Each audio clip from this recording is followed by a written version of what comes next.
So the first question I'm just going to ask of both of you, and feel free just to answer when you want to, is um, Stan, you shared your story with me about your neighbors. Right. Yes, Yeah, and maybe start that, because that's really what began this journey. Right, okay. I went out, it was in April, I believe, that I went out to the farm. We have a little farm by Ravenna. And our neighbor, she's 86 and he's gonna be 100 this coming month, October. Anyway, we go up to visit them, not just me, but we go up to visit them sometimes. So when I was out at the farm, I said, I'm gonna go up and stop and see Emma and Charlie. So I went up there, and I normally stay about 30 minutes, you know, I don't wanna keep them too long. And I talked to Emma and Charlie, and before I left, she told me that she had just been diagnosed with breast cancer. And so I asked if I could pray for them, and they agreed, yes, and I prayed for them. And I was about ready to walk out the door. She pointed her finger at me and she said, Stan, you tell your wife to get a mammogram. And she repeated it. And so when I got home, I said, Jeanine, Emma says to get a mammogram. And she told me she had been thinking about it because the last one she had was a year and a half or something like that. I don't remember the exact date, but something like that. So that's where it all began. And so then you went to the Comprehensive Breast Center for your mammogram.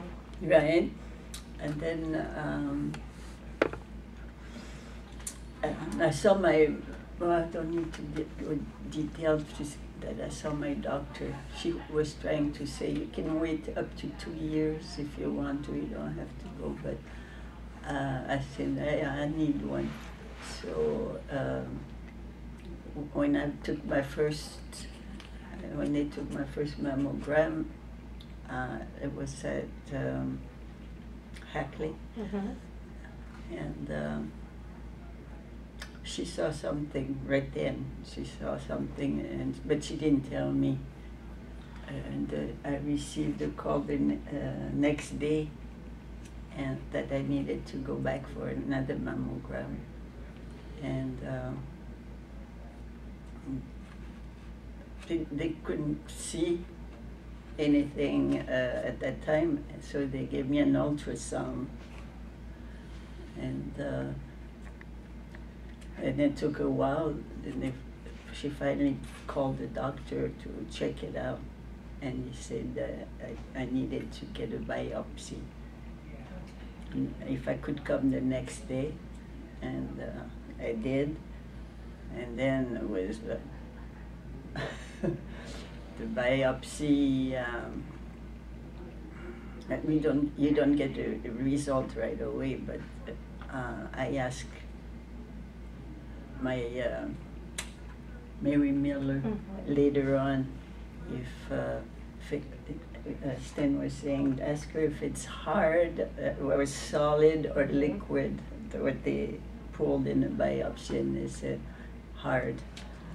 So that was a little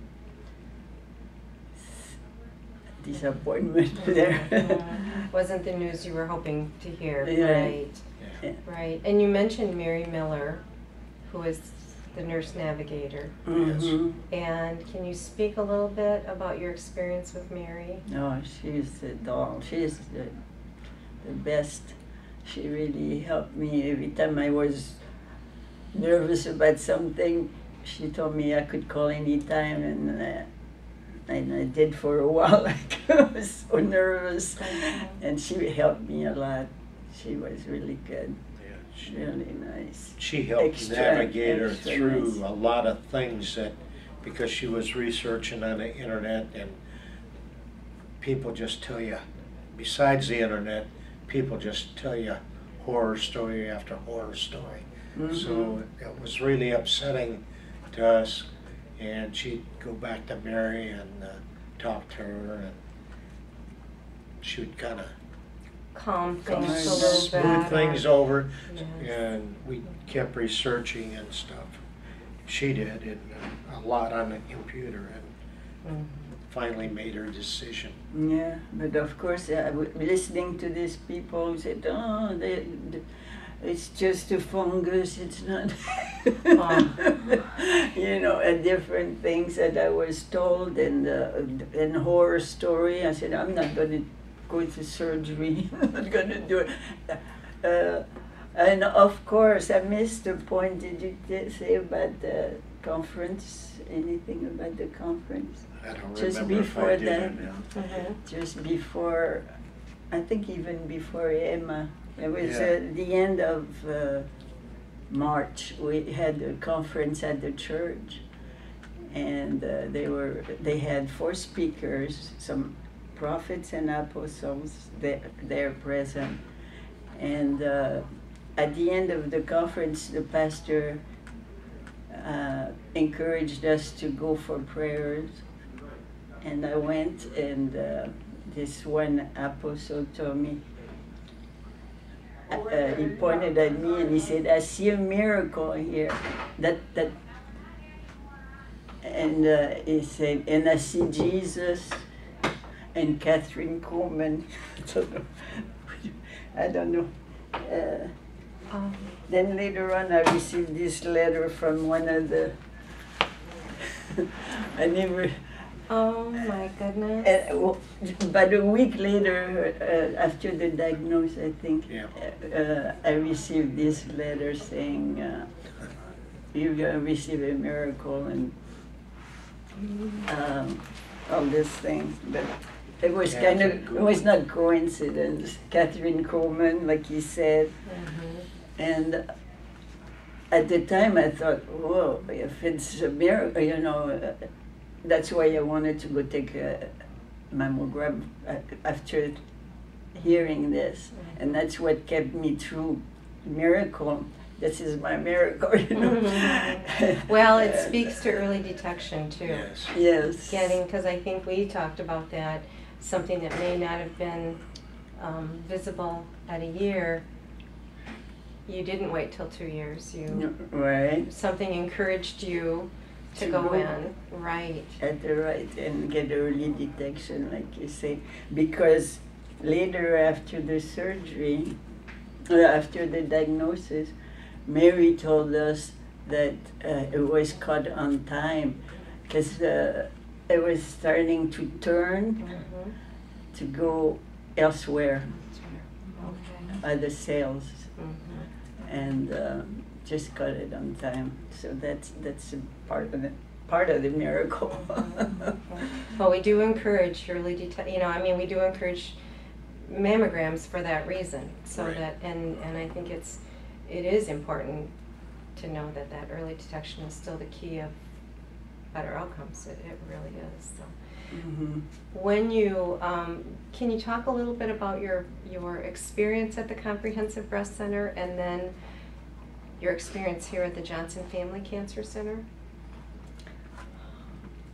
Everyone I've been around were excellent and professional, and I couldn't ask for a better team of people. Everywhere I went, I had good experiences. I think from Mary on through, each time we had a visit, each time we came here, everybody were very encouraging, which helped lift up your spirits, because you kind of get where you're not really feeling that good about things, you know. And they're all so very professional. Even the girls out at the desk, after you come a couple times, they know your name. Yeah, We've been and, through, okay. that's encouraging. It was to me, and it was to her, that they know our name, they know why we're here, they can help encourage us. We didn't have anybody in this system that downplayed anything. They were always uplifting. And I found that very encouraging, because this is her experience, but I went through an experience years ago where the doctor strung me along for 6 months about cancer. It really wasn't uplifting at all. But this experience here, every nurse, every person that took care of us was very uplifting. Mm-hmm. Not to mention the doctors, the surgeon, the oncologist, both of them were really, they didn't pull any punches and told us like it was, you know, it could be what, some of it was too much because when it could be, from the least to the worst, they told us the whole thing. And especially Dr. Batts. He's very good, very straight shooter. Well, all the doctors were actually. And Dr. Titz is really nice too. Very nice. Well, when I mentioned that this piece is thanks to you, we're here. Do you have anything, what would be your thanks to you message that you would like to say to people that supported the Comprehensive Breast Center and the Johnson Family Cancer Center? Personally, I'd like to thank each and every person. You know, because it's one of the comprehensive places in the United States where you can go and get care, that without it, we don't know what would have happened to her, you know. Mm-hmm. And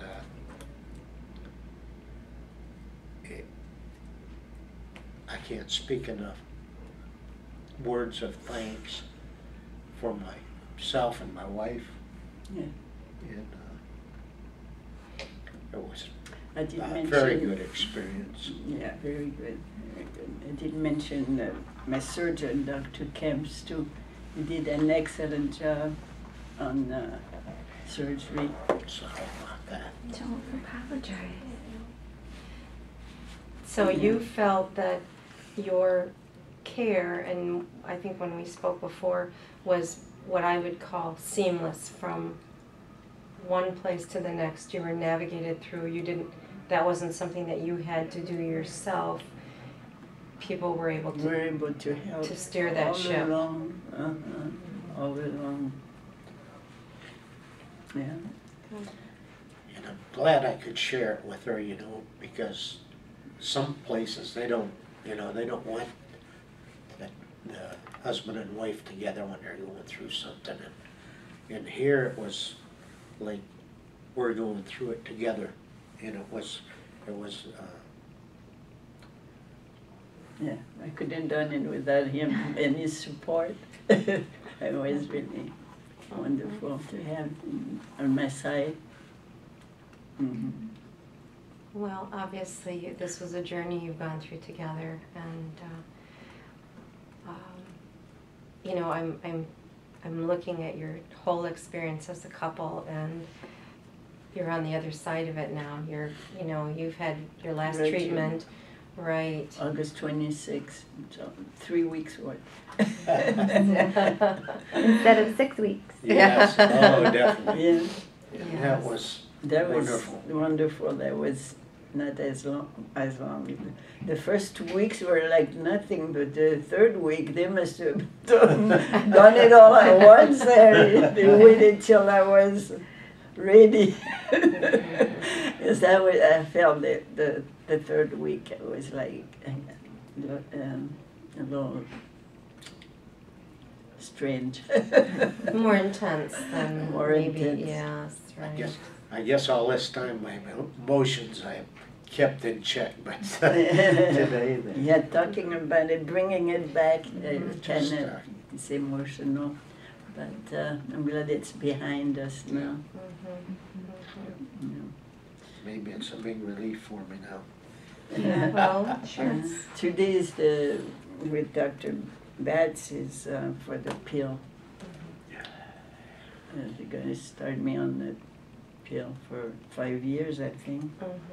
For that maintenance. Yeah. Maintenance. Yeah. you know, every person we talked to here explained why, what for. You know, we'd ask questions because of things that she pulled off the internet that we read in different papers and stuff.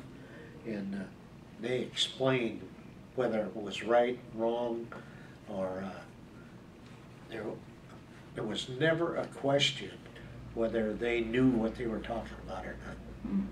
It was always a positive thing. And I appreciate each doctor that we saw and each nurse. Everybody in here has been very kind and very uplifting. And Very the supportive. radiation to the team there, I had several. Towards the end it was almost the same three that we'd see, but I've seen many and they were all very nice and very helpful. What does it mean to you to have this facility here as opposed to having to drive to Grand Rapids or Ann Arbor or someplace? You know, because we're drawing from all over the area now because of this comprehensive continuum of care. You know, can you speak to how that would have changed your lives? Oh, it would have been more stressful. At first we thought, we didn't know you had such good cancer center here. And after hearing horror stories, we were checking into the cancer center in Chicago that they advertised on TV, you know. And my son said, yeah, and my son was the one that had the horror stories too, because his wife had cancer before. And I don't think she had this good treatment. She went through a lot. And he was so nervous about the whole thing that he said,